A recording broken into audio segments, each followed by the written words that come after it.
had someone say recently, modern life is a disease. And in my gut, I thought, that is so true. That really is so true. Modern life has been specifically, deliberately engineered to hijack your attention, numb you out, get you addicted to endless scrolling, make you more compliant to outside influence, and keep you trapped in this never-ending, insatiable black hole of more, of one distraction after another. And we intuitively know that modern life is not satisfying us, like not even close.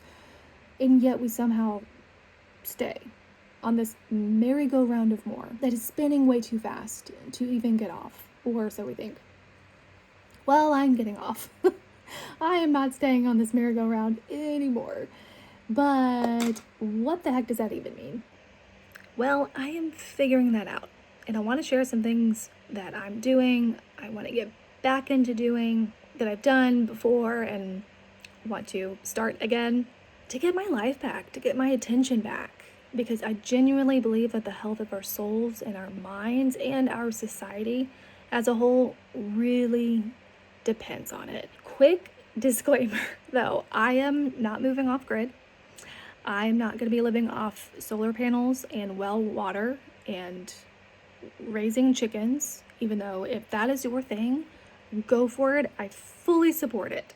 But that is not my current reality.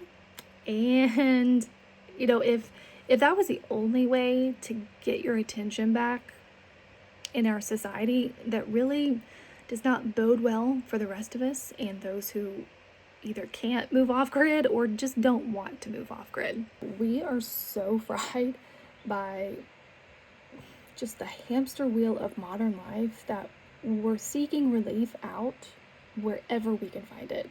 Social media doom scrolling, fast food, and that includes the frozen food aisle at the grocery store, Netflix and Prime Video that are pumping out shows and content that are actually created in such a way that allow you to also scroll on your phone and not fully pay attention. Y'all, it is savage out there. So what's happening to your attention is not your fault. It is not a willpower problem. It's not a discipline problem. It's an engineering problem. And I would say these engineers knew exactly what they were doing. And dare I say, being influenced by nefarious spiritual forces. These platforms were built with specific features that were designed to interact with your dopamine system. Like that pull to refresh feature on pretty much every app actually mimics slot machines, which is wild. We've got the infinite scrolling mechanism where there's no end to the scroll. There's no natural stopping point to any engagement on any of these platforms. We have algorithmically curated feeds that are optimized for engagement on the platform rather than your well-being. And notification timing that's really engineered to maximize making compulsive decisions. Usually not the best decisions. It's like continuing to eat when your body's saying, stop, I'm full, I'm good, you can stop shoving food into your mouth now. And I've been there myself, guilty as charged. The business model of these companies is not merely selling your data, even though that they are doing that. It's really built around changing your beliefs, your attitudes, your behavior. That is the product. You are the product. Your attention is just how they access it. And they're walking in through the front door because we're leaving it unchecked and unlocked. So if we want to get back in the driver's seat, take back control of our lives so we can actually live with real intention, it's not going to be easy. It's not impossible, but it's also not going to be easy because that's not the way our society is built right now. It is not built for your well-being. It is built to keep you stuck. We're going to face resistance to this every single day. Here's the deal though. I'm not actually anti-technology at all. I can see how destructive it can be while also recognizing and being grateful for how useful it is. I don't actually want to live in any other time period in history, okay? Like, I love air conditioning and I love Google Maps and the life-saving medical care in an emergency. We've got to be a lot more intentional with how we engage with technology. And I'm not moving off grid, like I said before. I have responsibilities and family and things that I enjoy using technology for. I have this YouTube channel, which has been such a fun experiment for me. And I don't have any desire to throw my laptop into the lake. And, well, sometimes maybe I do. But, the question is not whether to use technology or not. The question is, am I mastering technology or is technology mastering me? And that's something that I have to ask myself regularly. Otherwise, that sneaky matrix will find its way back in. Here's what I'm doing to opt out. When I say opt out, I just mean I'm being more intentional with how I view technology. Like, I'm going to master it. I'm going to use technology and not the other way around. That's really what I mean by opting out. These are things that I'm not doing all at the same time. I'm not filling my calendar with all of these. Like, the point is not to optimize everything. The point is to find activities and things that truly bring you joy and that gets you back into your body, into the physical reality, and not just passively consuming to pass the time. I call these my rhythms of rest and my rhythms of peace and contemplation. I think that a lot of people are hungry for ideas of where to start. The point is to find what brings you joy and takes you out, pulls you out of that matrix, and you got to be intentional about it. So the first thing that I have done, and this comes as no shock to any of y'all who have been following me for any amount of time, is that I deleted social media. Like, not a detox, not deactivated. My accounts are gone. And honestly, I do not miss it at all. Like, not one bit. I no longer have FOMO. I do not have that fear of missing out. I have relief of missing out, and it is wonderful. So that's the first thing that I did, and I highly, highly recommend it. The other thing that I did is I quit corporate America. Goodbye.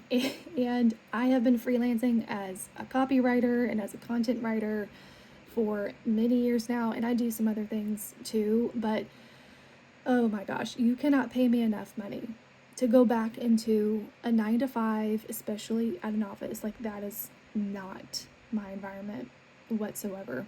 I do not thrive. And I don't think anybody really thrives in a corporate environment, to be honest.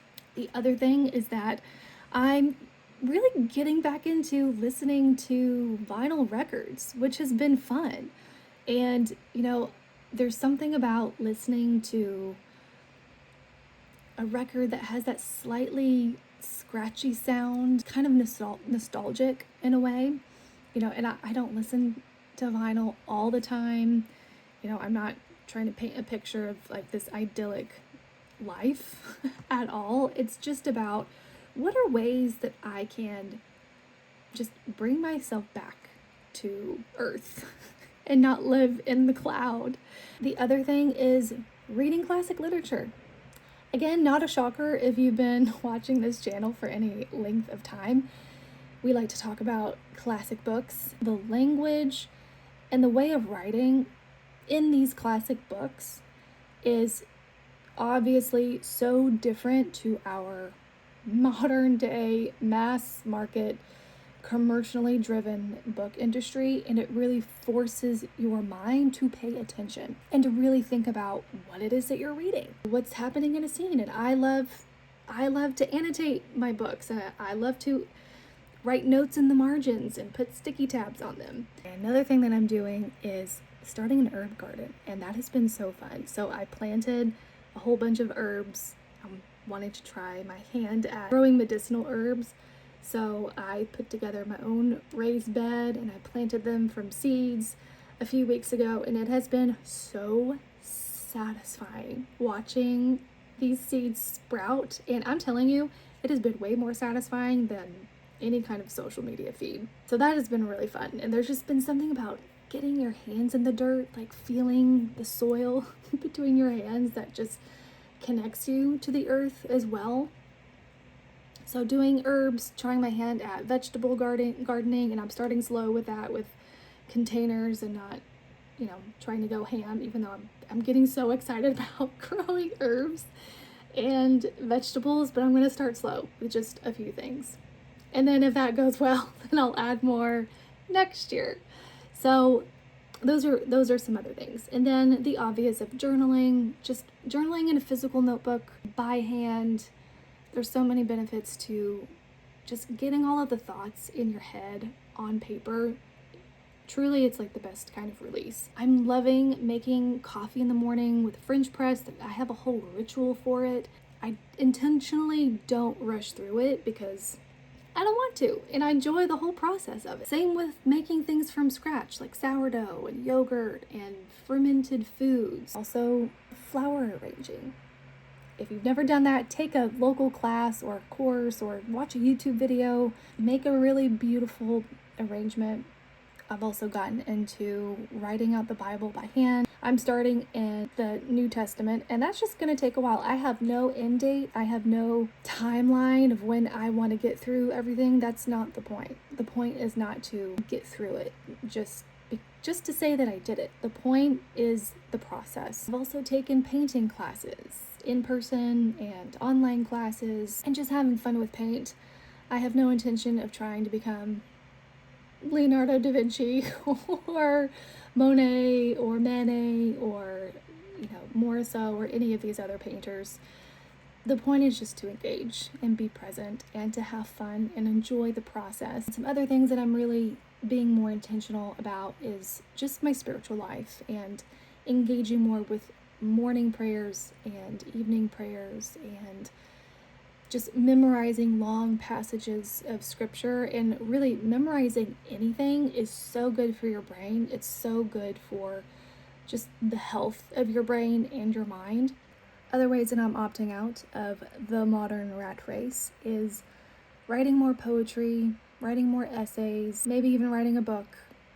Next is growing this YouTube channel. This has been so fun, by the way. This has been such a fun surprise, pleasant surprise, and I feel like we're building such a great community over here. I have just been enjoying creating and adding value. At least I'm hoping to add value rather than just passively consume. Next way to opt out is focusing on your breath, doing breath work, doing nervous system regulation. I cannot overestimate how powerful that is to get back into your body, release trauma, release stuck emotions, get back into your body, get back to the present moment.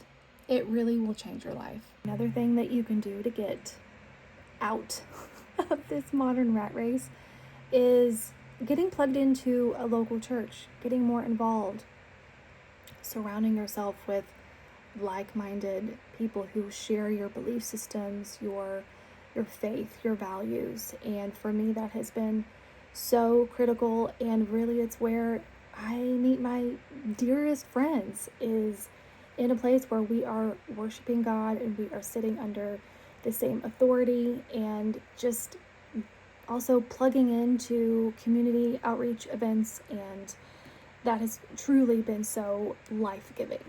The next thing is attending the symphony.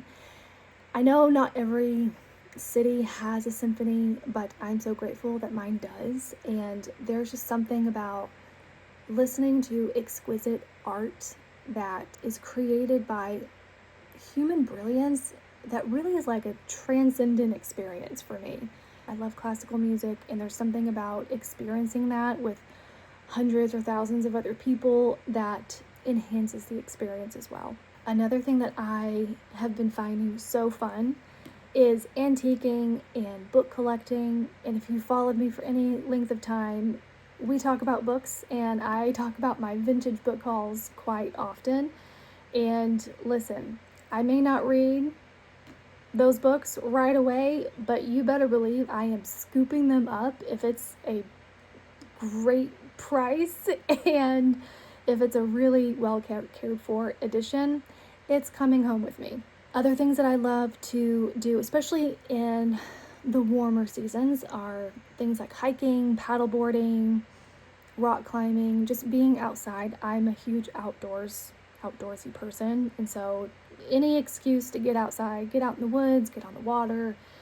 Again, it's connecting back with nature. It's getting your feet in the dirt, it's touching grass, it's breathing deeply, and it's not looking at a screen.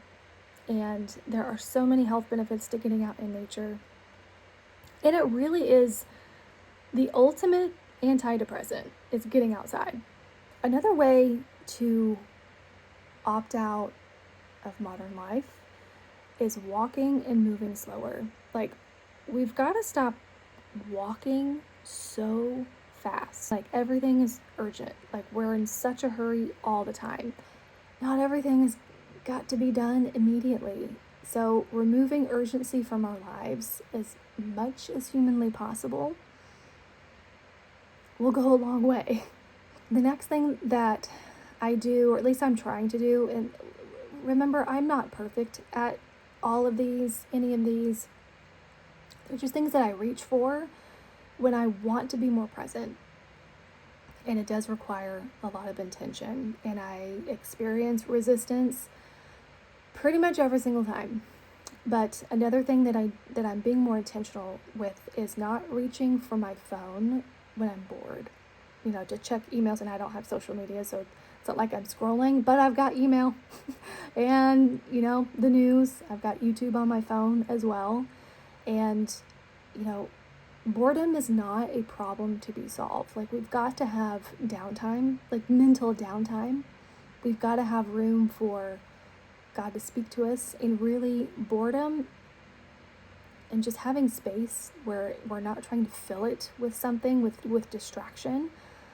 It's really where our creativity can play. I also am being intentional about not reaching for my phone, first thing in the morning and right before I go to bed, and giving myself the kindness of easing into the day and ending the day with stillness. Again, not every moment needs to be filled with distraction and information.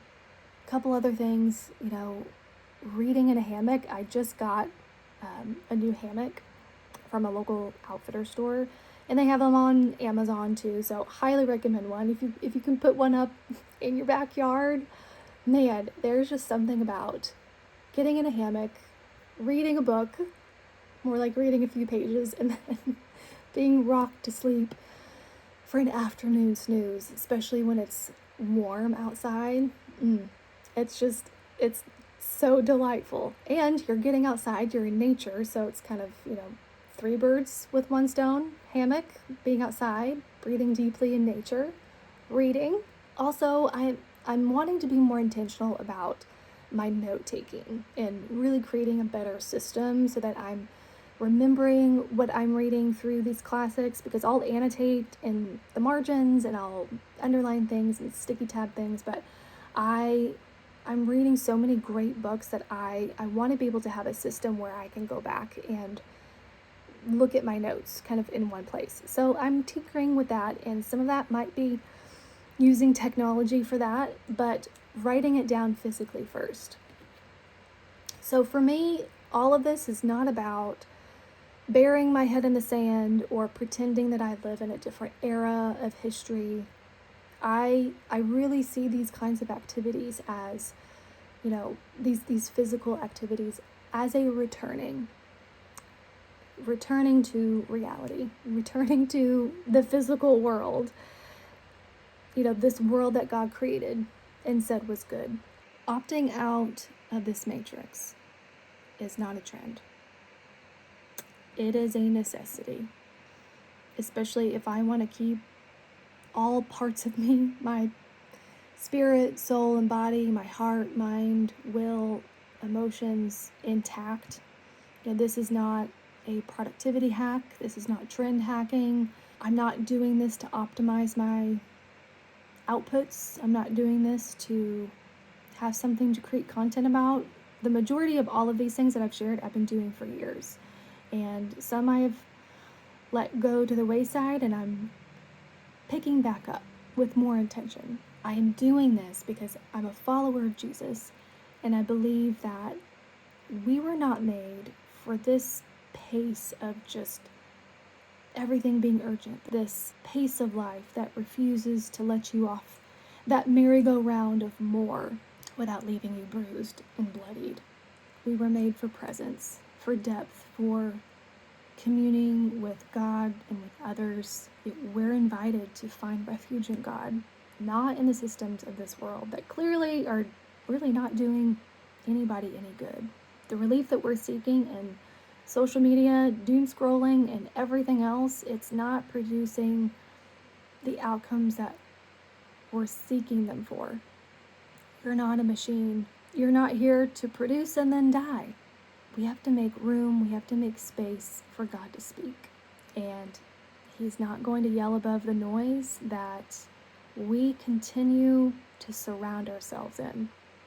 And if I'm going to have room and make room for God to speak to me, then I have to actually make room, even if it's uncomfortable, especially if it's uncomfortable. So I don't know about you, but my soul needs this. And I think if you stayed with me this far, maybe yours does too. And don't get it twisted. I do not have all of this figured out. This is not a transformational testimony. It's more of an invitation. An invitation to breathe, slow down, even come to a complete stop if you need to. Reorient back to what's real, what's truly important, what God's wanting to say to you. And the truth is that modern life is going to keep on going. It's going to keep pulling you. The algorithm's going to keep optimizing for our worst impulses. But I'm being more intentional about becoming someone who is present with their own life. I'm opting out of this rat race. At least I'm attempting to. Not perfectly by any means. And if any of this resonated with you, I would love to hear about it in the comments. If there's an activity that inspired you to get back into your own body and your own present reality, I'd love to know about that too. And if you're not yet subscribed to the channel, I invite you to hit that subscribe button, give this a like, share it with your friends, and I'm just going to hopefully keep sharing things about going deeper into these types of conversations and ways to not merely just optimize our lives, but to be more present with our lives and to kind of opt out of this modern rat race. So if that sounds like something you would like to be a part of, I would love to have you here. And until next time, I will talk to you later. Bye.